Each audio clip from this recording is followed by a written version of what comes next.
We love. 144. Con. Hey, first and foremost, want to give all praises, glory, and honor to Yeah. Yahweh, Bahashim, Yahweh Shai, Bahashim, and Kwakadosh. All right, double honors to the elders and the apostles of GMS. All right, the great millstone who rule well, and peace, love, and salutations to the Bayaf Dawadah, the house of David. All right, there's a portion of the GMS Boston Camp, Lord willing, through the spirit and power of Yahweh Bahashim Yahshai. This is edifying. All right, and it's going into basically us following the money. There's a saying in the world, um, follow the money. If you want to get to, I guess the root of a problem, or to figure anything out, you got to follow the money. All right, and the scriptures tell us what the root of evil is. Matter of fact, bring that scripture up, Baba Kasha. Con. This is First Timothy 6:9, and I'm going into 10. It says, "But they that will be rich fall into temptation and a snare, and into many foolish and hurtful lusts, which drown men in destruction and perdition. For the love of money is the root of all evil, which while some covet after, they have erred from the faith and pierced themselves through with many sorrows." So the roots is the genesis, the essence, the beginning of something, right? So the scriptures tell us that the love of money, all right, is the root to all evil. And we know that the scripture says this: the earth is given into the hands of the wicked. All right. So what he just did is he just borrowed money from the Federal Reserve. And when I say he, I'm talking about the American government. And I was pondering, meditating on how can we prove that basically the Rothschilds own, all right, the Federal Reserve. How can you prove that to a peon, or just not even a peon, just a regular citizen, so they can understand how their banking system works. All right, so through the spirit, us we begin to do, research. All right, no real so-called what they'll say conspiracy theorists or websites, anything like that. Just basic research on who owns stock and what, tracing the evidence back, to the banking. So through the spirit, we put out some articles. We're going to show you, brothers, if you don't know how the Federal Reserve System works, how they print money, what they do with it, how they lend it out, and basically how you're basically a slave to this paper fiat note. And a fiat means fiat note, meaning something that's issued, an executive. You'll when you go into it, all money is fiat notes. All money is executive issue because it's not. No money is backed by anything. There's not a currency on this planet that's backed by anything. All right. So through the spirit, man, we have an article here, and it goes into who owns the Fed. So if you want to go into, Baba Kushar. So before we get into all that, I just want to give a little basis, right? Because these devils, you got to start from the very inception. So these devils, Israel used to rule Europe, all right, at a time, and then these devils took us down, and then after those, the devil took us down, right, which is all biblical prophecy. After those devils took us down, they were funded, right, and then slavery happened, and then they sprung up from there, right. So real quick, before going into that, I just wanted to bring out Revelation, the 20th chapter, if I can. So Revelations 21 said, "And I saw an angel come down from heaven, having the key of the bottomless pit and a great chain in his hand," which the bottomless pit is Europe because nothing grows in it. "And he laid hold on the dragon, that old serpent, which is the devil and Satan, and bound him 1,000 years. And that devil and Satan, the word devil is deceiver. So we know it's talking about the so-called white men, the Edomites, okay? And cast him into the bottomless pit and shut him up and set a seal upon him, that he should deceive the nations no more till the 1,000 years shall be fulfilled. And after that, he must be loosed a little season." Okay. So after the Roman Empire fell, Jake got into power. Okay. And we ruled Europe for almost 1,000 years. So then it says, "And I saw thrones, and they that sat upon them, and judgment was given unto them. And I saw the souls of them that were beheaded for the witness of Yahweh Shai, and for the word of the Most High, which had not worshipped the beast, neither his image, neither had received the mark upon his forehead. And that mark, it just jumped, because that's when these devils are going to fulfill, their enterprise, which I don't want Ratazar, right? We can probably get that towards the end of, to the conclusion of the lesson. It says, but the rest of the dead lived not again until 1,000 years were finished. This is the first resurrection. Now I'm going to jump down to 7. It says, and when the 1,000 years are expired, Satan shall be loosed out of his prison and shall go out to deceive the nations which are in the four corners of the earth. Okay, so we are upon this little season that Satan got let loose. Okay, and as the scriptures say, he's deceived the whole world. Okay, not only in taking down the picture of who the real or who the Lord is and how he looks, but also in their money system, in the way that he has rulership of the people. And this is what we're gonna get into, which that great deceiver, which says he's deceived the nations through his sorcery, man. So I just wanted to bring that out, because I just wanted to lay the, I hope this was a little, lay the what do you call it, the groundwork, the base of what we're gonna say. Khan. Was that understood? Khan. So yeah, Khan. Mm-hmm. So here's the article. So the scriptures say that we're to judge a tree by its fruit, right? And when we look at the Federal Reserve, the senators and the Congress was able to get together to fund that bill, which was a 2.3 trillion dollar bill. All right, and to put that money into context, obviously $1 trillion is a million. All right, and there are about 350 million Americans in United States of America. So just for 1/3, the government had the power to give 1 out of every 3 citizens $1 million, and that's just only with 1 trillion. All right, with 1 trillion. The scripture said, in the land of unrighteousness will he not deal righteously. So that goes to show you that he given the power is in his hand, literally, to wipe away poverty, to wipe away homelessness, to wipe away a lot of woes that the world suffers, starvation. But he won't do that. The power is in his hand. Instead, he printed this money for his own gain. The scriptures talk about lending to the poor with usury. We're going to get that.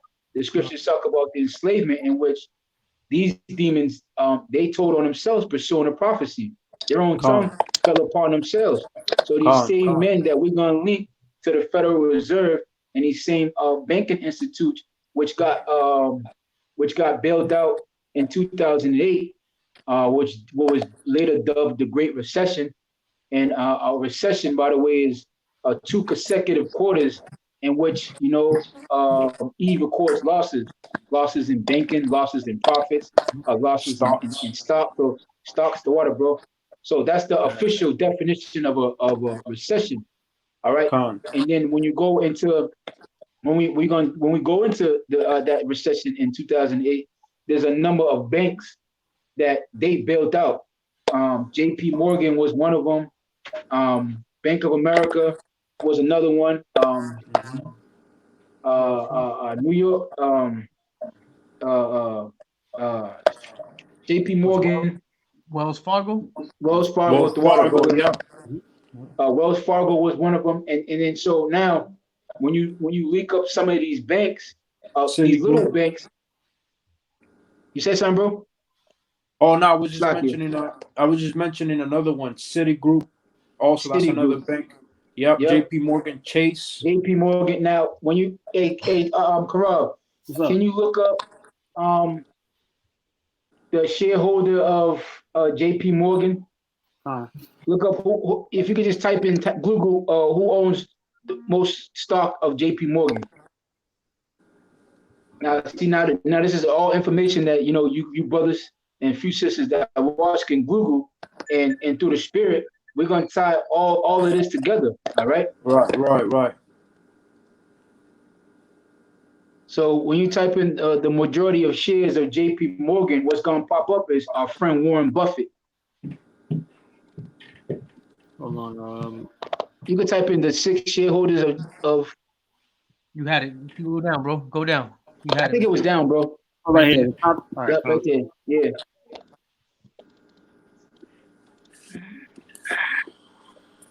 Yep. You want me to read it? See? Yeah, read it. You can read it. Con. It says, J.P. Morgan and Chase and Company is one of the world's lending financial services companies providing consumers and commercial banking and credit services as well as financial asset management, investment banking, and insurance products. It had a market capitalization of nearly $366 billion as of mid 2019, making it one of the world's largest companies. Damn. And it says J.P. Morgan is listed on the Standard & Poor 500 index. This means that its shares are a constituent slack, if I butcher that up, of some of the world's most popular index tracking mutual funds and exchange traded funds. Hey, you could jump right to the. Hey, Slack it, bro. You could jump right to the next verse. All right, it says. Next paragraph. Next paragraph says number 6 on the list, however, is Warren Buffett's Berkshire Hathaway Inc. The largest individual shareholder are James Crown, who is a member of the board of directors, and chief executive officer Jamie Dimon. So type in this, bro. Google Warren Buffett's family tree. Hey, in addition, hold on. So Bank of America and J.P. Morgan are linked, because if you look who owns the shares of most of the shares of Bank of America, guess who appears? Warren Buffett. See that? So it says how many. Yep. Now, Con. Now. You see what it says? You see how you just typed in Warren Buffett's family tree? Read what it says, brother. Con. It says American president and Warren Buffett family tree includes George Washington, James Madison, John Quincy Adams, Zachary Taylor, Millard Fillmore, Benjamin Harrison, Rutherford B. Hayes, Grover Cleveland, William H. Taft, Calvin Coolidge, and Franklin D. And it just stopped right there. All right, so you got Grover Cleveland, all right, Harrison, James Madison, John Quincy Adams, George Washington. These are all presidents, right? These are all prominent men in this society. Now let's go back. Let's go to the article of what is who owns. Yeah, just read this article, because the Lehman Brothers are gonna pop up in this, right? Now we could have pulled anybody, but we just use Warren Buffett as an example. Now they'll say that Warren Buffett is one of the most, what is he, about the 3rd on the list of the most richest people in the world? But we know that's bullshit. We know that this man is worth way more money than what they say he is. Yeah, well, he owns more than 10% of the shares in 2 banks. I mean, most of the shares in what do you call the bank that we just said earlier? Salakia. Bank of America. J.P. Morgan. J.P. Morgan. Mm-hmm. Right, J.P. Morgan, and then he owns more than 10% of the common shares in Bank of America. Now, right. So now, keep this in mind too, brothers. That name Buffett is his last name, but if they didn't change their names around, it'll be the same usual suspects, dating back to these 13 families that basically rule the earth. They changed their last names from Rothschilds to Rockefellers to Gettys, the DuPonts, the Omenhauers, all these people, they're all related. All right. As you can see, for you to have in your George Washington, James Madison, all these people in your family tree, but none of them have the same last name. You notice that, right? People in your family tree are supposed to have your same last name, but what they do is they change around their last name so that people don't get caught onto them. Because you would know without a shadow of a doubt that this is an oligarchy. It's not a democracy nor a republic. Right. And the people that are in power are the same usual suspects. Right. These same people that are in power now are the same people that was in power going way back, like the brother was going to get into, but we're going to get there eventually as we trace this thing all the way back to the Renaissance, all the way back to the financing of Christopher Columbus, the financing of the slave ships, all right, the actual slavery, who profited from the slavery. We're going to link those people up to these banks today and the Federal Reserve, the same Federal Reserve that's taking money, all right, that's borrowing money from these banks that just borrowed $2 trillion, all right? Hey, and to add on, they also use the term shares so that you can't really trace them back to real ownership. That's why we gotta dig and dig just to go find out which double really owns it, because then this double owns this little bit of shares, that double owns and then you don't know who really are the owners. When the real fact is that they own everything as a collectual family. So everything belongs to a head family. Exactly. That the elder Amos was telling me basically what he learned about the corporate world is to find out who owns a corporation. You go to the shares. So Warren Buffett owns 60% of JP Morgan. There's your owner. He owns the majority of the shares, But go ahead, Karab, you got it. All right, this is from thebalance.com, and the title is Who Really Owns the Federal Reserve? It says the Federal Reserve is a central bank for the United States. Its decision affects the United States economy and therefore the world. This position makes it the most powerful actor in the global economy. It is not a company nor a government agency. Its leaders is not an elected official. This makes it seem highly suspicious to many people because it is not subject to either voters or shareholders. All right, so what do we know about the Federal Reserve? We know that it's a private entity. It works as a central bank for America. We know that it's not a company or government agency, right? And that its leaders are not elected officials, so they don't work for the constituents. They don't work for you. They're not a company. They're not a government agency. The FBI is not a part of the Federal Reserve. The CIA, the IRS is not a part of the Federal Reserve, right? And its leaders are not elected afflicted, so you don't vote on who gets to be in the Federal Reserve. It's a private-owned company owned by a private banking cartel, a private institution. All right. So they're not subjected to your shareholders. When you have a corporation, the corporation has to maneuver with the thoughts of its shareholders. All right, and because they're making money, but this entity moves on how it wants. All right, and it was established by secrecy in 1913. All right, this is when they got together on Jekyll Island and Woodrow Wilson, and I believe it was December the 23rd. It was either the 23rd, December the 23rd, when the rest of the Congress was away, all right, on Christmas vacation. All right, they went on Jekyll Island, and they passed this into law. And the main point of what they passed, it was called the Federal Reserve Act. And the main thing that they passed was this bank was given free reign to rule without the authority of the U.S. government. And then about 18 years later, you had what was called the Great Depression. That's right. All right. And Karab, you want to speak on it? Khan. So, when you look into the Great Depression, it took place, what was it? 1929? Yeah, 1928. Yep, 1928, 1929, around that time. And when you analyze it, it basically it happened the same way this economic crash happened. It started with the banks, the Wall Street, the stock market crashing. Then there was a large amount of unemployment. You know what I'm saying? So that's what kind of started it. But you got to remember, 13 years or 16 years before, guess what? They implemented, they pushed forth and then they brought forth the Federal Reserve Act. So you can see that there was you can tell by the time period, it was how can I say it was strategically planned, or it was an inside plan, because it was basically a coup to wipe out all those other banks, because that's what happened during the Great Depression. There was a lot of mom and pop banks got wiped out.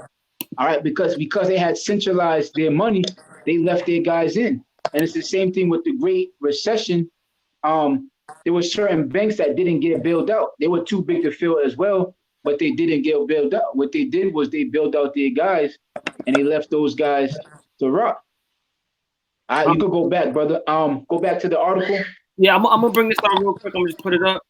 Just going to the Great Depression real quick. So what caused the Great Depression in 1929? It says it began after the stock market crash of October 1929, which sent Wall Street into a panic and wiped out millions of investors. Over the next several years, consumer spending and investments dropped, causing steep decline in industrial output and employment as failing companies laid off workers. All right, so just had to bring that up real quick. Yeah, hey, bro. So now type in what was the cause of the Great Recession? Just let me speak on that a little bit, just to put you brothers up on something. In 2007, so-called blacks were at the peak in buying houses. All right, since they recorded, going back to ever since they started keeping record, home ownership for so-called black people was at its peak. Right now, let me put y'all onto something. Read that what you got for the causes of the Great Recession. Connor said, what caused the Great Recession in 2008? Causes of the recession. The Great Recession, sometimes referred to as the 2008 recession in the United States and Western Europe, has been linked to the so-called subprime mortgage crisis. Subprime mortgages are home loans granted to borrowers with poor credit histories, and it says their home loans are considered high-risk loans. So here's Esau telling you that the reason behind the Great Recession is because of these so-called subprime mortgages, in which banks were giving mortgages to people, primarily poor people who couldn't afford them, and it was defaulting on their loans, which was all bullshit. It wasn't true. All right, that was a manufactured crisis that they made, because you can't go into no bank, all right, without the credentials and get a house. You can't even go into a car dealership without the proper credentials and get a house. Esau never was giving money to people that couldn't afford it. When you go get a home, you got to do an extensive background check, a credit check. You got to your income got to be right. Your debt to income ratio got to be on point. All right. What they did was they pulled the plug on the market because Jake had started to learn to play the game. They started buying houses, and they created this. This fake crisis, basically to swoop in so that the middle class could sell their stocks like they do, and then they could swoop in and take all these homes, man. And every time there's a so-called recession or a depression, what leads after that is military, them swooping in war. All right, and this one is no different, because what are we on the brink of? We're on the brink of the Third World War, in which markets are starting to shake up a little bit and rattle, and he's going to try to come with the solution, which is ultimately to implement his RFID microchip to get rid of this cash altogether. Well, that's how they've always gone. Salaki, that's how they've always got down. I don't know if you have that article still, Korab. The article. I was going to grab a quick precept by the Hannah bin Tutherland.com, where it says the Federal Reserve Cartel, 8 families own the USA, BIS, the IMF, World Bank, Dean Henderson. Now, if you look into, I just look into what the IMF is an international monetary fund. So the International Monetary Fund is an organization of 189 countries. So pretty much it's like you having a drawing or a puzzle, and if you put it all together, you can see the bigger picture in that puzzle. Pretty much these elites, they rule they rule all the banks of all the worlds of the whole world through the IMF fund. Okay, that's how they rule all these banks, man. The International Monetary Fund and the BIS. Okay, so go ahead and read that, brother, because there's some good information there. It says the Federal Reserve Cartel. Who owns the Federal Reserve? All right, and it says they are the Goldman Sachs, Rockefellers, Lehman, and called Lobs of New York, the Rothschilds of Paris and London. Now, right. So now, if you're looking at this show, pay attention to these names, because these names are gonna come together. Brother Zion. After we get done with this, if you could break down the family and all that. I don't know if you're gonna go into that, Khan. So these names are all gonna come down together, and we're gonna link them all to ownership of the whole of all the banking system of the world, right? So now, right. Keep in mind, the scripture we brought out earlier, how the money being a root to all evil, and two other scriptures come to mind when wickedness was multiplied on the earth in Job 9:24, the earth being given into the hands of the wicked. Matter of fact, Taz of War, give me that scripture real quick, because this is revealing one of the unclean frogs, basically, just to get a scripture in, and then we could go back to the article. You want the unclean frogs? Yeah. Revelation 16 verse 13. And I saw 3 unclean spirits like frogs come out of the mouth of the dragon, and out of the mouth of the beast, and out of the mouth of the false prophet.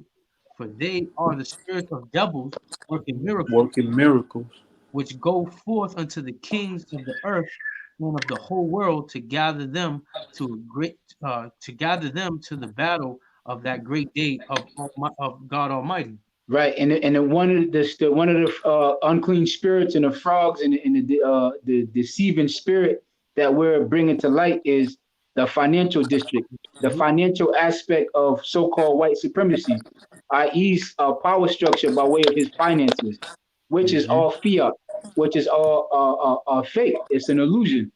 All right, it's a scheme. It's a scam. Okay, go ahead, Corrupt. It says continue on. It says the Wahlbergs of Hamburg, the Lizards of Paris, the Israel Moses sheep sheep of Rome. What is it? Saif of Rome. Right. So these are so-called Jewish family, right? Now we always talk about how these so-called Jewish people don't fit into prophecy, which we can get into that later on. But this is perfect proof right here, man, that these people, they're not in poverty like we are. They're not in straits. You see? Go ahead, brother. It says many of the bank's stockholders reside in Europe. This is right. You want me to continue on? Khan.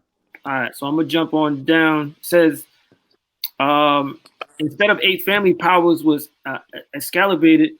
It says with the read that. No, read that. That says the U.S. government had It says the U.S. government had a historical distrust of BIS, lobbying unsuccessfully for its demise at the 1944 post-World War II Bretton Woods Conference. Right. So the U.S. government, they already knew that this at some point, the whole goal was to take over the whole United States corporation, because this is what we've been saying, right? That the U.S. is a corporation, and this is how we're proving that the United States of America is a corporation owned by these elites, right? So they try to lobby it, to get him out of there, but they weren't successful, right? After 1944. Yeah, Kennedy. Kennedy that tried to dismantle the Fed. Right. All right, and they seen to it that he got his brains blown out. He tried to bring back the dollar to the gold standard. Which, that was Nixon. In the 1970s, that took the American dollar off of the gold standard.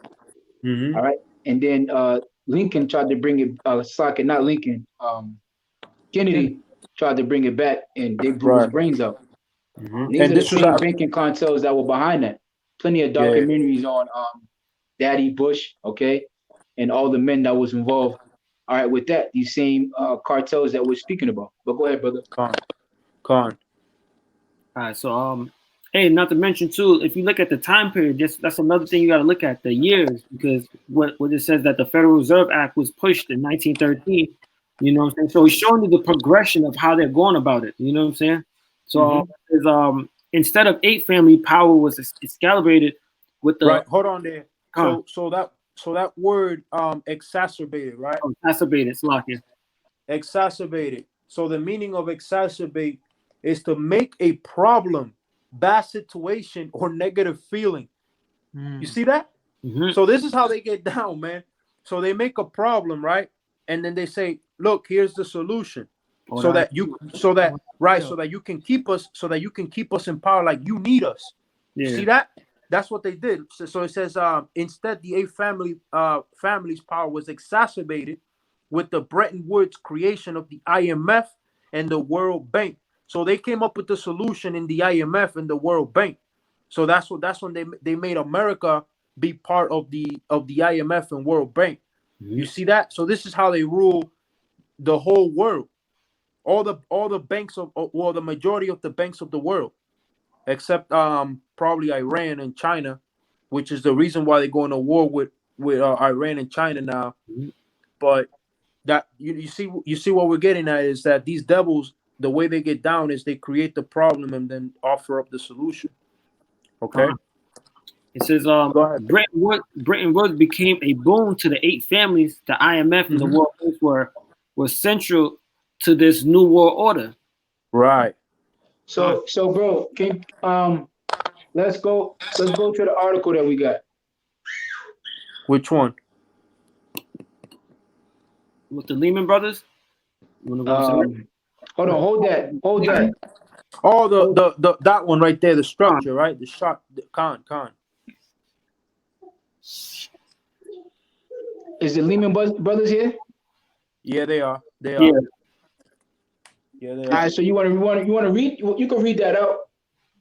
Con. It says the chart of who owns the Federal Reserve. It says chart 1 reveals the linear connection between the Rothschild and the Bank of England and the London banking houses, which ultimately control the Federal Reserve banks through their stock holdings of bank stock in their subsidiary firms in New York.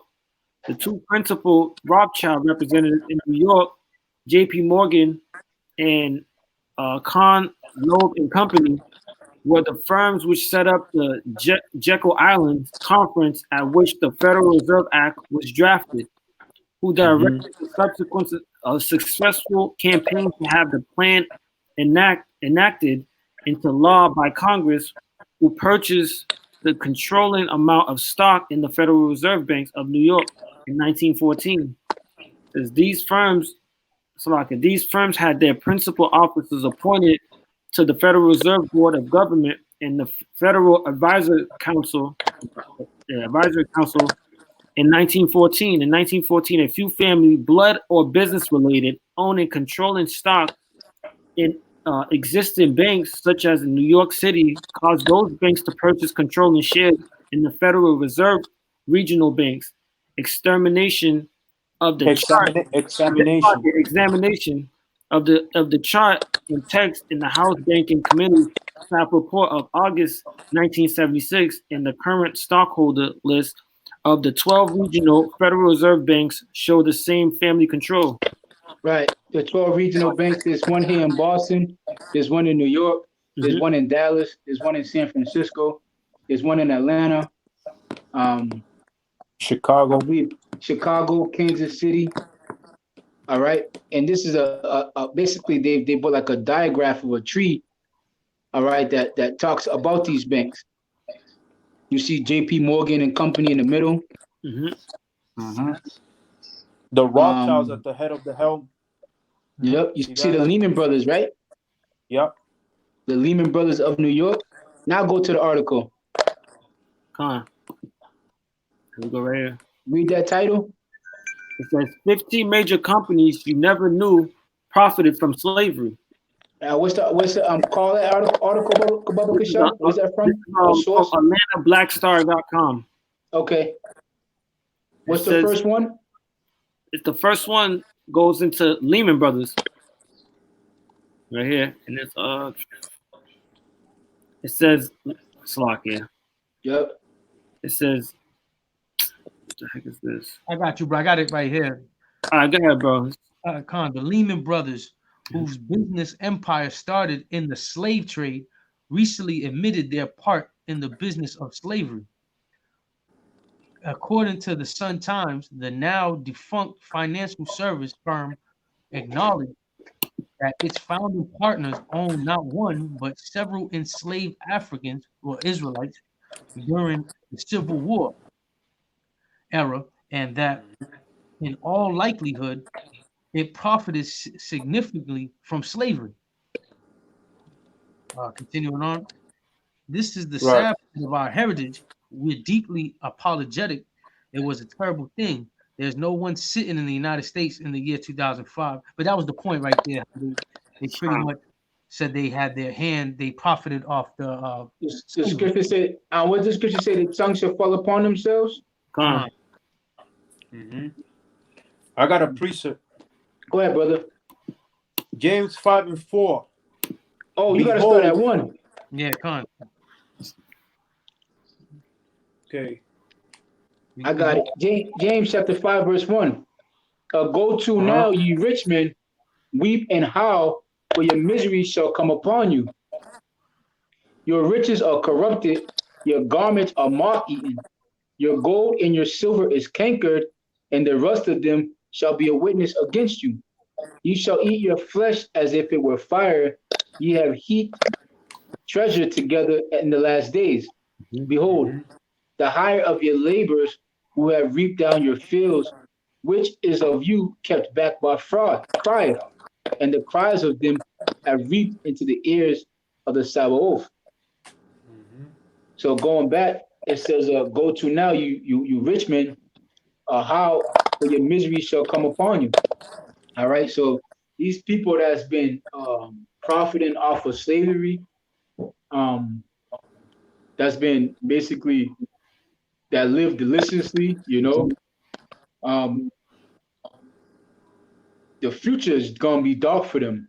All right, it says your riches are corrupted. Everything that the scriptures say, woe unto them that establish a city by blood. I got that right here. Yep. This is Habakkuk 2:12. Woe to him that buildeth a town with blood and established a city by iniquity. Now we since we linked Warren Buffett to the founding fathers, you know, and then linking the major holders within the Federal Reserve to these international banks, such as the Lehman Brothers, who have admitted to you know, participating in slavery and profiting off of slavery. All right, we could link the Federal Reserve, that the Federal Reserve is directly responsible for, will be responsible for paying back Jake, man. Now, we could take it a step further, right? Because we always say what? We say who financed the slave ships or who financed slavery. Now, going back to 1492, who gave Christopher Columbus, was it 20,000? How do you pronounce it? They bring that up, Baba Kashaw? Khan. It says, while these figures can't be verified, they can be scrutinized for reasonableness. In January 1492, the Queen, who is Queen Isabella, gave Christopher Columbus 20,000 maravedis. So I can't from butchering up. Yeah, maravedis to cover travels, clothing, and food expense when he visited the court. So the what can be up for debate is the amount of money, but that's right there. That's supposed to be 20,000. $400,000 today, right? So that's up for debate how much money she gave, but nonetheless, she gave him money. All right, she lended him money to come over here. Now, what was happening around that time in 1914? There was a lot of things happening at that time. the Pogier family had was in power at that time.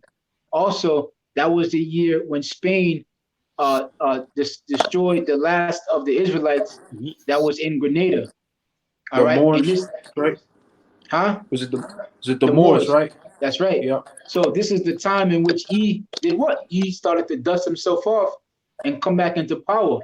Now Right. I was doing research on it, and I had looked up. I typed in Queen Isabella rise to power, and it said from a peasant to being in a jail cell to sitting on a throne. All right, that's showing you what that he had just dusted themselves off, and they had came into prominence. They came into power, and that's Same you thing. should have marveled at that, because what the Heavenly Father is going to do, and one day he's going to take people that were peasants, that were nobody, that were literally slaves, and he's going to make them the rulers of the new world. Now, when Christopher Columbus got that advance, what was it for? It was specifically so he could come over to the new world. And when he was making their journeys, that's what they called it. They called it the new world. Now, as we as Israelites, what are we waiting for? We're waiting for a new world, right? We're in world of righteousness. It's going to be the same earth, right? But it's going to be a new power structure. And that's what happened around that time. All right, the 14th century, the 1400s. The brother brought out that scripture in the beginning, going into the chain. That chain was who had Septimus that? Severus. That's right. Right. Go ahead. Somebody had what scripture was that? Can I get this real quick? Go ahead, bro. Real quick.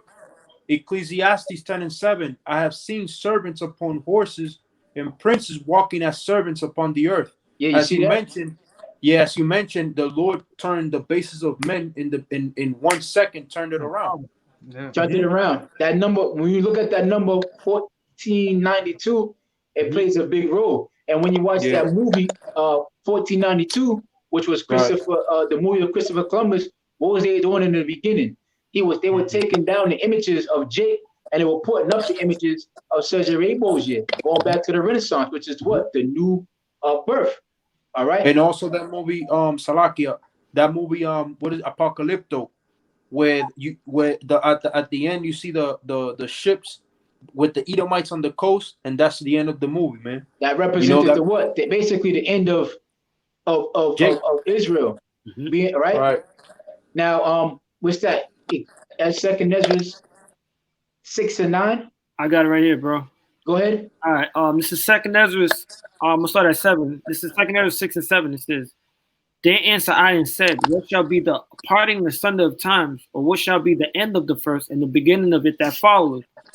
And he said unto me, From Abraham unto Isaac, when Jacob and Esau were born of him, Jacob's hand held first the heel of Esau. For Esau is the end of the world, and Jacob is the beginning of it that followeth." So this is the end of Esau, right? We chronologize the beginning, his rise, how he got his power, how he got his money, what is he doing? But is he gonna apologize? Is he gonna restore back our goods? Is he gonna take us back to the holy our land? Nope. The scriptures tell you, let's just get the law real quick, because there's some laws that he's breaking. I got this. While you're getting that, there was a devil, forgot the Senate, I think it was from Texas. They were questioning him on how he will repay so-called black, right? Because remember, we just had that that was the big thing a couple months ago, around November. The Jake was trying to get reparations, right? And the senator said that so-called black men got their reparations through President Barack Obama. You see that? Yeah. That's how Esau feels about you, man. Yeah, I got some laws. Yeah. Go ahead, brother. Come with the law. This is coming with the law of usury. Deuteronomy 23 verse 19, and it reads, "Thou shalt not lend upon usury to thy brother, usury of money, usury of victuals, usury of anything that is lent upon usury." So that's the usury is against the law. And when you're dealing with the Federal Reserve, which is a private banking institute, this private banking company lends the U.S. government money at the dime of the taxpayers. with interest that's attached to it. That's damn near impossible to pay back. When you borrowing, you can't even borrow. You borrow $1,000 from E, he's gonna hit you up in interest. When you get into the borrowing trillions of dollars, you're talking about billions of dollars. All right, millions and millions in interest. All right, that's accumulated over time. Right, so this is what's happening, man. Right. And Nothing gets paid to the capital, man. You know, the capital is the principal. How much you got started? You know, because the interest is so high, it's accumulated interest. So they're making money off of basically how long you've had the money, man. That's how they make the money. You know, even in smaller cases, if you go to buy a car, it's the same principle. You know, you go to buy a car, you know, they tell you the APR. A lot of people just sign and don't know what APR is. Or, you know, they tell you all these things, you know, APR 22%. This is the annual price. What is it? Anyways, it's what they're gonna charge you annually in interest, man. Never goes to the capital. Shit never goes down. Go ahead, I appreciate it real quick. Verse 20, bro. Moving to verse 21. To a stranger thou mayest lend upon usury, but unto thy brother thou shalt not lend upon usury, that the Lord thy God. I guess we strangers, but he charges his own people interest, man. That dude's relentless. But even though Salakia, you know, the so-called white man is our closest I should say our closest relative, you know, because at the end of the day we're brothers. So he does fit into that law, man, because Israel is the brother nation to the Edomites, okay, and they've always dealt treacherous with us, man. They've always put us in a hole, physically, mentally, in every single way, you know. So they do fit that bill, man. That they do fit that law, you know, a law that they've violated, you know, and these Edomites, man, you know, they swear upon the Bible. You know, they've taken the Lord of the Lord, the law of the Lord as their own and stuff. The Lord's gonna judge them by this law, man. Right. This is real quick. This is Joel chapter 3, verse 4. It says, "Yea, and what have you to do with me, O Tyre and Zidon, and all the coasts of Philistine? Will you render me a recompense? And if you recompense me, swiftly and speedily will I return your recompense on your own head. Because you have taken my silver and my gold and have carried them into your temples, my goodly pleasant things. The children also of Judah and the children of Jerusalem have ye sold unto the Grecians, that ye might remove them far from their border. Behold, I will rise them out of the place whither ye have sold them, and I will return your recompense on your own head. I will sell your sons and your daughters into the hand of the children of Judah, and they should sell them to the Sabaeans, to a people far off, for the Lord have spoken. Right. So that's the only way you could get. Go ahead, bro. Now go finish what you said, and then I'll say what I. No, I was gonna say that's the only way you could give the Lord recompenses, unless these devils go into slavery, pursuing the Revelation 13 and 9. That's right. Come. And Obadiah 1 and 10 says this: for thy violence against thy brother Jacob, shame shall cover thee, and thou shalt be cut off forever. You see that? So you know you've dealt violently, you've dealt treacherously against your brother, man. You've dealt with usury, every form of way, man. Which is why the Lord is gonna give a harder punishment above all these heathens to you Edomites. Hey, I got a precept as well going into the slavery, man. Exodus 21 verse 16, and he that stealeth a man and selleth him, or if he be found in his hand, he shall surely be put to death. That's right. Gone. Right. And we're still in their hands, and they're admitted to their role in slavery, and they have not paid back any of the debt. Right. They passed. You know, there's a movement of Jake right now that's hell bent on receiving reparations. And it's always, you know, we can't afford it, we don't have the money. But he just went into his bank account and pulled out $2 trillion, man. Calm. That's a million times 2 and some extra. Shit. All right.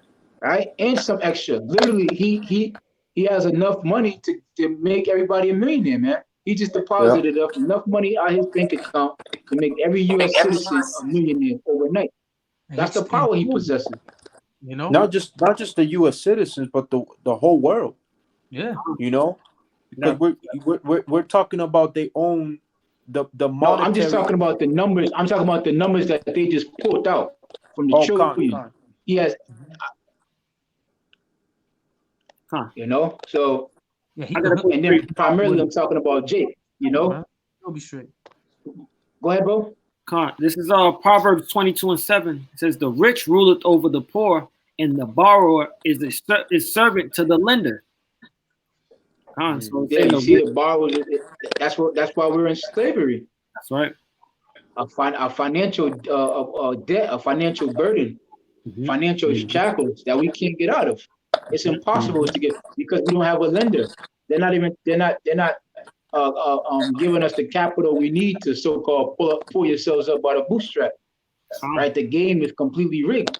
Even when we play the game, you see what they did in the Great Recession. Jake started to buy houses, they crashed the whole market down, and they set Jake back. And this is what they've always done, going back to Black Wall Street around those times. Oklahoma. What'd you say, brother? Oklahoma. Yep. Yeah. Jake played a game, we get good at it, and then what does he do? He rigs the game. And so much that he don't care if his own people fall by the sword. He don't care if he wipes out his whole economy, but he'll be damned if niggas are buying houses, and niggas are reaching to his so-called, because the money gap is huge, man. And that's a way of them. And it's huge. So like that's a way of them trying to keep their house going forever, because they know that we have next, and if they can keep us at the bottom for so long, that means that we don't have a chance to even give them power. And that's why the Lord is going to fight our battles, and He's going to recompense it, swiftly on their head. You know. I got you. Right here, Zechariah 2:8. For thus saith the Lord of hosts. Oh shit, Salakia, that wasn't the precept that go. Ezekiel 25:14. Ezekiel 25:14 says, "And I will lay my vengeance upon Edom by the hand of my people Israel. And they shall do in Edom according to my anger and according to my fury, and they shall know my vengeance, said the Lord power." Yeah, going into what the brother Korab just mentioned, that's why the Lord is gonna destroy Esau, man. That's the good portion. Yeah, did we run through everything? Yeah. I got a few more things. Shit. Go ahead, brother. Bring it up. Now for the new, like with the RFID chip and all that, Yeah. Right. Yeah, go ahead, brother. Right. Go through what you got. Right. So we went over everything right as much as possible, from the beginning, and now we're from the beginning. Right, from the beginning, but now we're in the times of E fulfilling his agenda, his idea, right? His conception of when he started, right? Because he had this whole idea of creating this one world government, and he's playing the cards, perfectly, right? So, now with this whole Corona thing, he's laid down the perfect groundwork to usher in that digital currency, man, and the new world and the RFID microchip that is talked about in the book of Revelations. Okay, but as the scriptures say, we measuring the time diligently.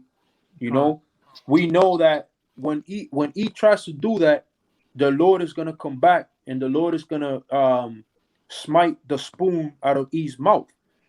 All right, he will never be able to accomplish that new world order, and then we're gonna take them into slavery.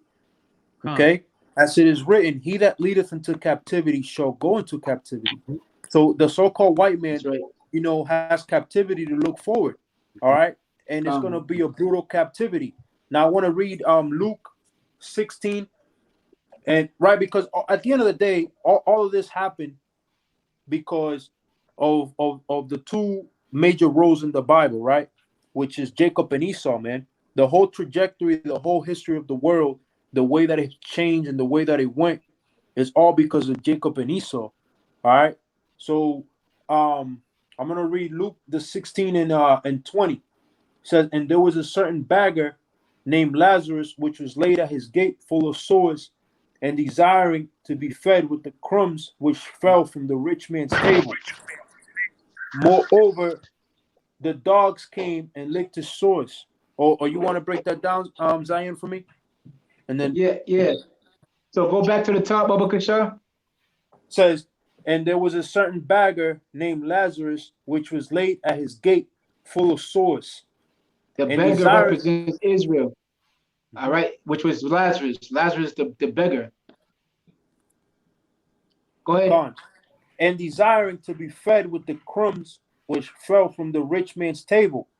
And it was the spirit, Slakia, bro. It was a spirit that, you know, you had these jakes that was asking for reparations because Jake had to have asked for it, and he had to have gunned them down in order for this parable to play out. Not necessarily just parable, but just this whole story, like the brother said with Jacob and Esau. All right, we're just laying at his table, wanting the crumbs of the money that he's making, wanting a little piece of the pie, so to speak, right? Wanting a lot, right? 40 acres and a mule. Go ahead, bro. Because moreover, the dogs came and licked his sores. And the dogs represent what? These other nations. These other nations. Mm-hmm. That come over here and they get over us. They get high. And not just come over here, but they'll go to other lands and get high. You know, Moab is in DR. Moab is in PR, you know? Yeah. East Indians are in Jamaica and Trinidad. Everywhere. Okay. Mm-hmm. And it came to pass that the beggar died and was carried by the angels into Abraham's bosom. The rich man also died and was buried. Yep. And the rich man represents Esau. Mm-hmm. Okay, go ahead. Right, and I'll say that the you know, when the rich man dies, you know, that's the end of his system. Yeah. You see? So, you know, it says the beggar died because Jake died. We died in, you know, before the Renaissance, which we read earlier, right? We ruled Europe, then we died. Okay, now we're in the time of the death of the rich man. Okay? Right. And in hell he lift up his eyes, being in torments, and seeth Abraham afar off and Lazarus in his bosom. Go ahead. And he cried and said, Father Abraham, have mercy on me, and send Lazarus that he may dip the tip of his finger in water and cool my tongue, for I am tormented in this flame. Going into the hell, that condition, all right, of having to drink that cup, slavery, being at the bottom. Go ahead. Laying back the scripture that say that hell is prepared for thee. Yep. That's Isaiah chapter 14. Mm-hmm. I believe it's 10. You want it? Yeah, you got it? Yeah, bring that out, right? Because it says, there's another scripture that said, I beheld Satan fall far from the ground like lightning. How art thou fallen from heaven, O Lucifer? That's Isaiah 14 and Isaiah 14. Bring it out. Yeah, Khan. Isaiah 14, verse 12. How art thou fallen from heaven, O Lucifer, son of the morning? How art thou cut down to the ground, which didst weakest the nation? Now going into, like the brother said, the Renaissance, what happened? All right. And swiftly, they went from being peasants to being what? To being kings. And just as fast as they did that, they're going to go from being kings to being peasants. That's why it refers to lightning. Mm-hmm. How fast they fell, because within the twinkling of an eye, it's even going to say it. People are going to consider and say, is this he? Is this the man that did shake the earth? Because of the swiftness on how fast Heavenly Father is going to take them to being prominent, to take them to being rulers, and bringing them down to making them nobody. Right. Hey, and we just talked about only one part of E, which is the, you started out with the Spaniards.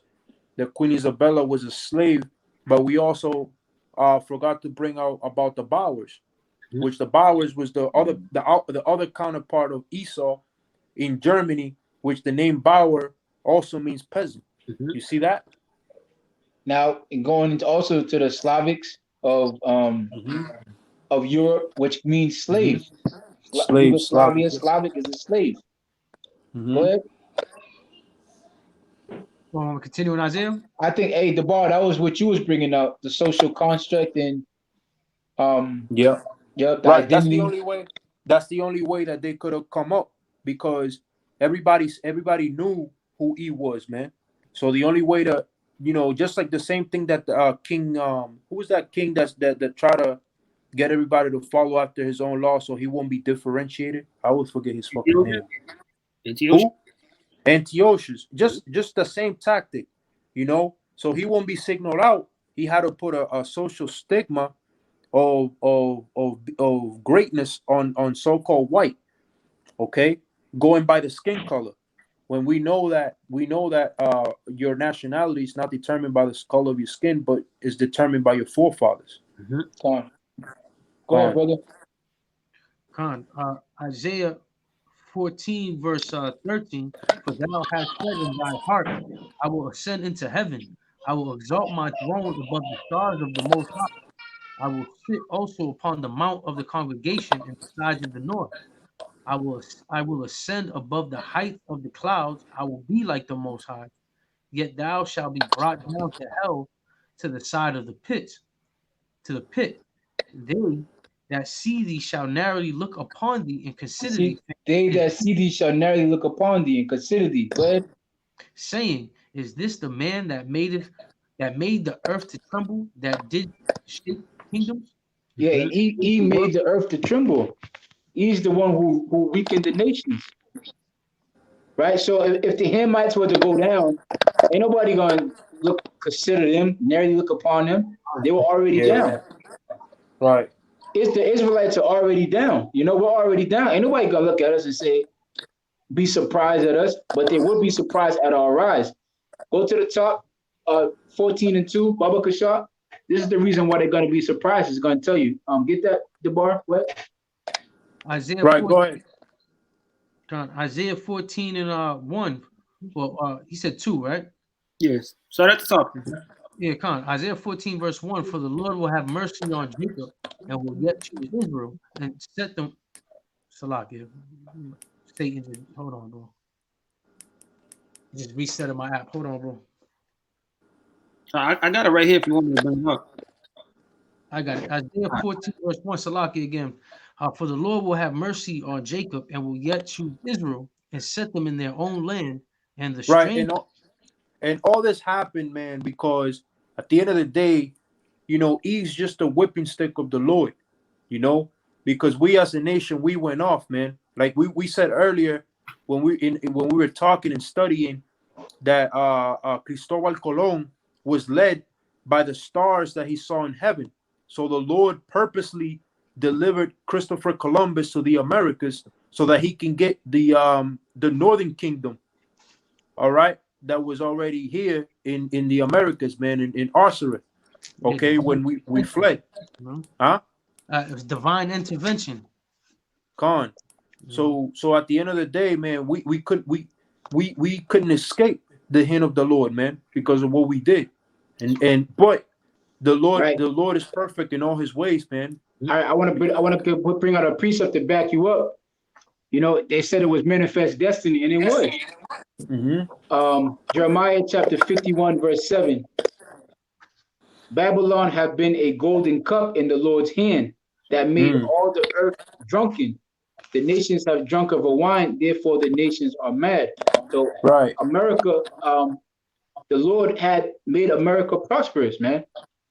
It made them, the Lord made Eve rise up so that He could bring them down, pursuant to the book of Job, Romans, the 9th chapter, all right, where it talks about him raising up Pharaoh to show his strength in him. So the Lord did put this spirit. Matter of fact, do you have that insert from that book, bro? Oh, I'm looking for it now, man. Keep speaking, bro. Or Yeah. Right, because at the end of the day, in order to subjugate the world, you need two things. You need to have the whole nation of Israel really subjugated, and you need to have the our holy land. All right, and this is the reason why they had us. All these nations had us subjugated for all these years. Well, go into them. Go into the nations. Go to the beginning, right. Egypt. Egypt. They had the children of Israel in captivity, and what did they have? They possessed the Holy Land. That's right. You go into the next ones was the Babylonians. Babylonians. Right? They had us in captivity, and they had the Holy Land. You go into the Persians. The Median Persians had us in captivity, and they possessed the Holy Land. Then from the Persians is what? It was the Grecians. The Grecians, they came in with, like you said, Antiochus, they took over. And then the Romans. Israel was the Assyrians, right? The Romans, right? And then it went to the Brits, which who had the empire prior to about the Second World War. The greatest empire was the English Empire. And with the Balfour Declaration, they gave the land of Israel over to the Khazars, in which we know that America and those Khazars, you know, they have a military alliance, man. They call Israel another extension of America. America pays billions of dollars a year annually free to those Khazars, man. All right, so you know what the brother said is dead on point. In order to be a superpower, you have to possess the land of Israel, and you have to possess the people. That's right. That's the only thing that makes you a superpower. Okay, that proves that we're the Israelites. You find that, brother? Well, I found that how Christopher Columbus knew that the Israelites were dwelling in Ashtoreth. You know, I can't find where I actually read that part about the chariots. You know what I mean? Yeah, Con, it's fine. It's fine. Yeah, we'll go back. Where was we at? Isaiah 14. Okay. Verse 3. No. I was still at verse 1. And the strangers shall be joined with them, and they shall cleave into the house of Jacob, and the people take them and bring them to their place, and the house of Israel shall possess them in the land of the Lord for servants and handmaids, and they shall take them captives, who captives there were, and they shall rule over their oppressors. That's a role reversal, a quick role reversal. Again, that's why it's going to be shocking to see them at the bottom. Why? Because they're at the top. You know? Con. Go ahead, bro. Go ahead, DeBar. You got it. That's it on that, Tazawar? Or you got more?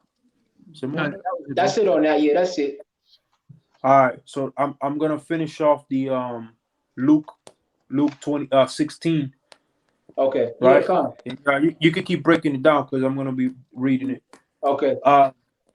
It says 24, and he cried and said, Father Abraham, have mercy on me, and send Lazarus that he may dip the tip of his finger in water and cool my tongue. For I am so they wanted us to take it easy on him. Go ahead. Go on. But Abraham said, Son, remember that thou in thy lifetime receivest thy good things, and likewise Lazarus evil things. That's but heaven. Now that's heaven. Remember you was in heaven and they begged you for reparations. They wanted to be repaired. They wanted to be restored. They asked you for some crumbs. 40 acres and a mule. 40 acres and a mule. That's all we wanted, right? Remember? Go ahead. And the answer was you have Barack Obama. Barack Obama. Right? Yeah. That's like us giving them a Moabite. Yeah. You know? We're gonna let a Moabite rule over them, and then we're gonna say that's your reparations. Come on, man. Go ahead, bro. Right. Says but Slakia. One of them said welfare was our reparations. Oh, see that? Yep. Another one said welfare. When in reality, all it is welfare is you feeding the slaves. Because if you have slaves, your slaves got to eat. They have to have a shelter and housing. They're your cattle, man. Because if your slaves die of starvation, they can't work. You know. So all food stamps is and HUDs and Section 8 housing. You know, that's just a design for niggas and spics. You know, what to feed the slaves, man. That's all it is. You know, but our people see that and look at E as his savior, man, and holy E when he, you know, holy E, right? Especially can y'all see this? Can y'all see this? Yeah. Y'all read that? You can read it. The light shine off it. I read it. It says the New Republic, GOP Senate candidate. Welfare is basically slavery reparations. It says when the North Carolina State Assembly set out to pass a resolution in 2007 expressing the body's regret for participation in the institution of slavery, conservatives objected on the grounds that Black North Carolinians would use it to advance the cause of reparations. You know, so I'm not going to read it, but you know, just to put it out there that you know we ain't making this stuff up. One of these devils actually said that, man. Yeah. So it goes into what it brings life to the story of Lazarus, that parable of these two nations, you know, of us being in hell and being in torment and wanting to a crumb from their table to when the tables flip to them being in slavery, them being into captivity, and them asking for help and what they're gonna get. Go ahead, brother. You got it, Debar. Says, but Abraham says, son, remember that thou in thy lifetime receivest thy good things, and likewise Lazarus evil things. But now he's comforted, and thou art tormented. And beside all this, between us and you, there's a great gulf fixed, so that they which would pass from hence to you cannot, neither can they pass to us that would come from thence. So a gulf is like a big space when you look that word up. So basically what Abraham was saying is, look, nigga, I can't help you even if I wanted to. Even if I was the nicest man in the world, it's not permitted for me to help you. I'm not designed to help you. You gotta drink that cup. I got that precept right here. Go ahead, brother. This is Jeremiah 49:12. Thus said the Lord Yahweh Shemel Shah, behold, those whose judgment was to not drink of the cup have for surely drunken. And whose judgment was not to drink of the cup was Israel. Go ahead. And art thou he that shall altogether go unpunished? Thou shalt not go unpunished, but thou shalt surely drink of it. Hey, give Lamentations 4:21 real quick. So the Lord said, you go and drink of that cup, which that cup is talking about what? Slavery. Yeah, I can get the next verse real quick. It says, go ahead, brother. For I have sworn by myself, said the Lord Yahweh Shemel Shah, that Bosra shall become a desolation, a reproach, a waste, and a curse, and all the cities thereof shall be perpetual waste. 4:21. Rejoice and be glad, O daughter of Edom, that dwelleth in the land of Uz. The cup also shall pass through unto thee. Thou shalt be drunken and shall make thyself naked. Hey, you brothers hear like static or something like that? Noise? I hear it. I'm good. Go ahead, Tazawal. You want to bring it back out again? Is it me? No, you good now. You good now. Okay, Lamentation 4:21. Rejoice and be glad, O daughter of Edom, that dwellest in the land of Uz. The cup also shall pass through unto thee. Thou shalt be drunken and shalt make thyself naked. Yeah, so the scripture said that cup is going to pass unto Eve. Right? But what is it going to say? Keep reading. Verse 22. The punishment of thy iniquity is accomplished, O daughter of Zion. He will no more carry thee away into captivity. He will visit thy iniquity, O daughter of Edom. He will discover thy sins. Again, that's another precept that brings light to the parable of Lazarus. So go ahead, Debar. You can keep going. What you got? So then he said, I pray thee therefore, Father, that thou wouldest send him to my father's house. For I have 5 brethren, that he may testify unto them, lest they also come into this place of torment. Keep going. So the five brethren going into the dukes, right? That's going into the Dukes of Edom, man, which is and their family. Who was it? Who was the one that had the 5 sons? It was Meyer M. Bauer. Khan. Mm-hmm. Oh, Khan. Yeah, Khan. Yeah, Esau had 5 sons. Esau had 5 sons, and also Maya Imshar Bauer had 5 sons, which we brought out that word Bauer goes back to peasant, but they changed it to Rothschild, which is basically Red Shield in the German. Shield. Yep. Shield. Yeah. Which they go back to the first crime family. That word Crimson. Crimson. Right? Crimson. Yeah, it comes from crime. And when you go, that's the color of red. That goes back to E, you know? E. Yep. Now we believe that Esau, the Rothschild, was the reincarnation of E, man. Mm. It's certainly right. It only makes sense that Lord Jacob Rothschild is E in reincarnation, man. Mm-hmm. He had 5 children again. We go into the Dukes of Edom. Now, when you go into the Dukes, they only deal with Dukes, man. The Duchess, the Dukes of England, right? Matter of fact, let's look that word up. That's the Look that word Dukes up. Right. There's also rumors that they saying that they give their daughters within their own family so that they can so-called keep their line, pure without breaking. Hereditary, you know. Yep. I got it right here. Duke, a male holding the highest hereditary title in the British and certain other peerages. The fist, especially when raised in the fighting attitude. No, hold up. Yeah, that's the main one that in the right. So read that definition again, Baba Kushal. Yeah, Khan. The first one is a male holding the highest hereditary title in the British and certain other peerages. So the dupes are the elites, and it started from the British, which were those so-called Anglo-Saxons, which went back to Edomites. So-called because the original Anglo-Saxon were Jakes. But go ahead. Salakia, bro. It says in some parts of Europe, a male ruler of a small independent state. See, a male ruler, which is a king, man. King. Which is a king. We don't deal with dukes, man. They deal with dukes. And let me hit you, brothers, to something. You look up that word Duke, Blue Devils.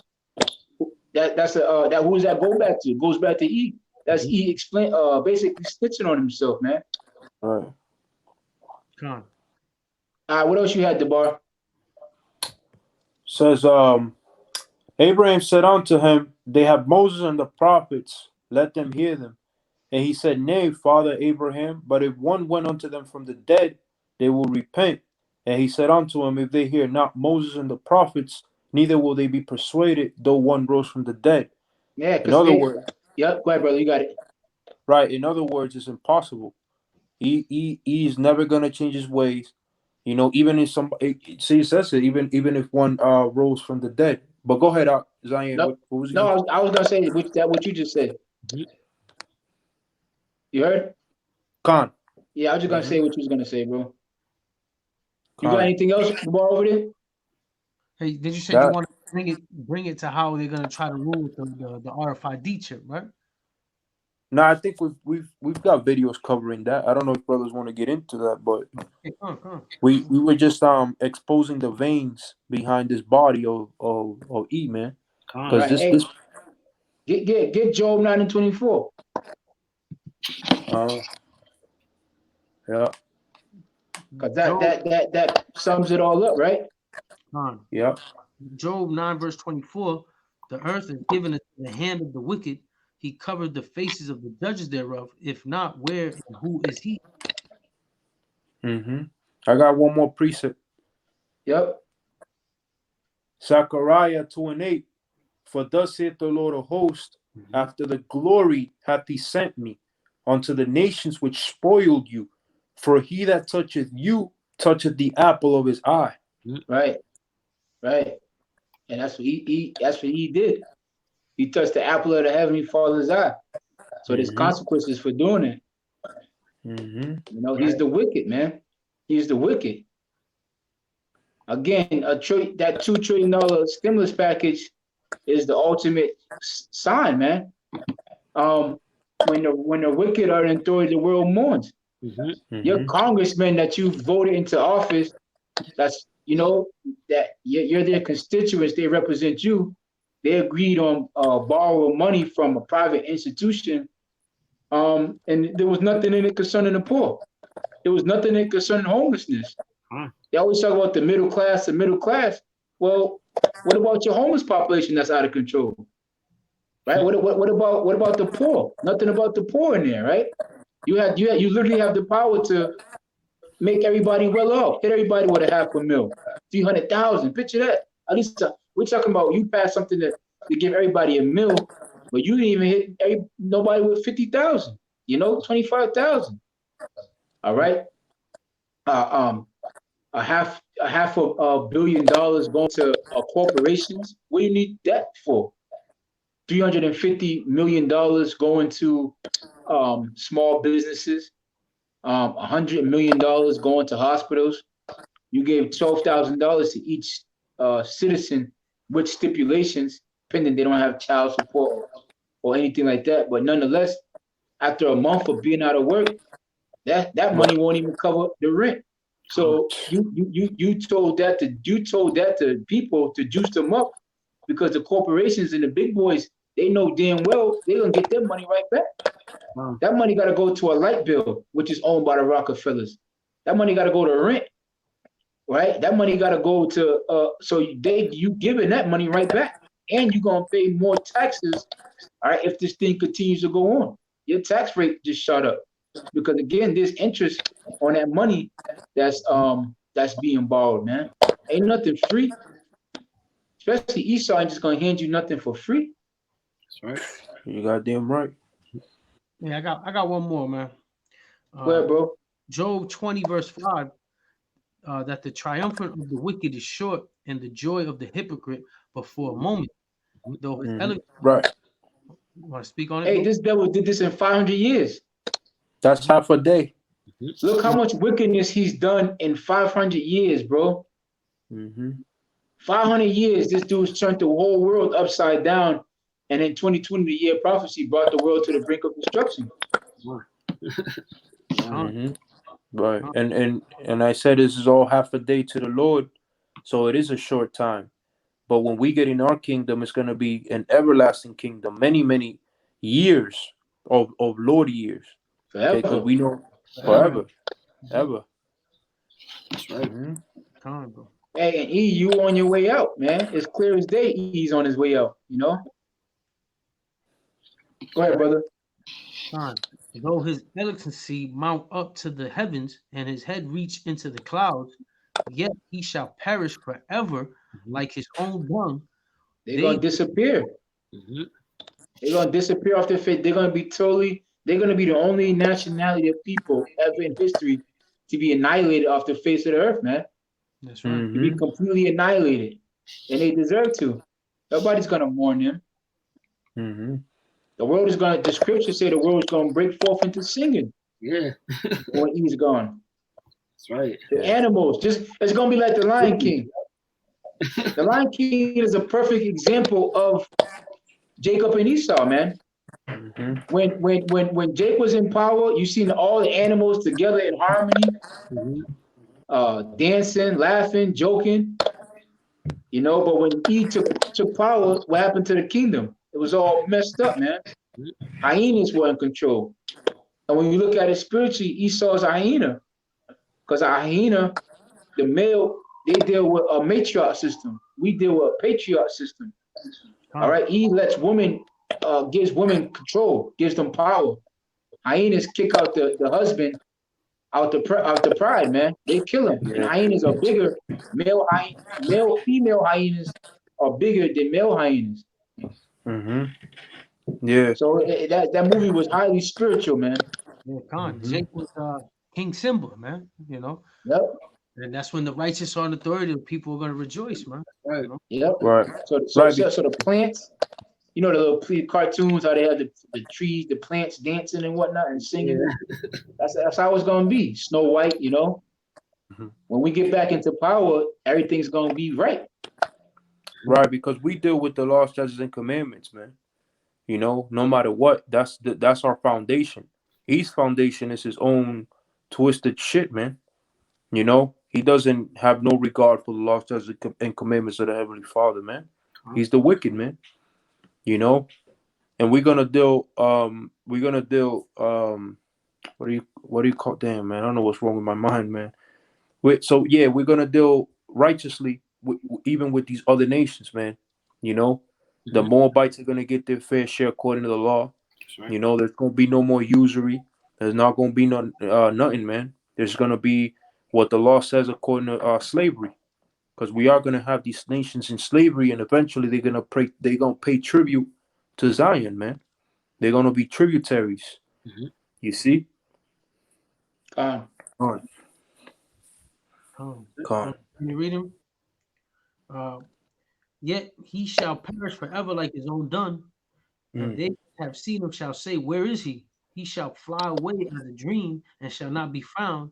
Yeah, he shall be chased away as the vision of a night. Con, because if you go ahead. Go ahead, bro. You got it. Right, because if you leave just one Edomite, you know, they're like a termite, man. You know, they start reproducing, and then they start revolting, and they start causing all kinds of ruckus. But the scriptures say, how can you make a crooked thing straight? You know, he is wicked from the womb, so you can't leave these devils, not even one of them alive, man. That's what the scriptures say, that leave neither root nor branch. You got to cut them off from the base. Hey, Con, They're a crooked tree. a prime example is Haman and the story about Esther with Haman and Mordecai. You know, Haman was that one left over. You know, of the Edomites. You know, he tried to take power. He wanted to destroy all the Israelites. Yeah. You can't. You got to get rid of all of them. You can't just let anyone lingering around. Now that started from the decree the king Saul to wipe them out. Con. What did the Lord say? He said to wipe them all out, and Saul left some behind. And look what happened. Out of that branch came these people that wanted to wipe us out. Yeah. You know, and out of that came what? Alexandria. But you know, we know it was a spirit that all this happened. But think about if Saul would have followed orders, man. There would be no Alexander the Great. There would be no Edomites. There would be no slavery. You know, so that goes to show you, like what the brother Debar said. You leave one of them devils, man. They're like termites. Look at all the hell that caused happened because of them. Right. What they'll do is they'll start. You know, one guy will start a ruckus within our people. You know, hey, guy, let's get up. Let's fight together. Let's do this. You know. And then they'll go on from there, man. And then they'll take over. Or they'll try to take over, man. But, you know, at the end of the day, these devils, they have their slavery that they need to, you know, they need to go through. We got to give them double, as the scriptures say. You know, some say 1,000 years, you know, which that will be double our captivity. But who knows, man. And at the end of the day, as the book of Obadiah said, that, you know, Esau is going to be for stubble and flame, man, and utter perdition. That's why we call him the man of perdition. Right. You know. Yep. That's Obadiah. You wanna grab that? Yeah. Obadiah 1:18, right? Come.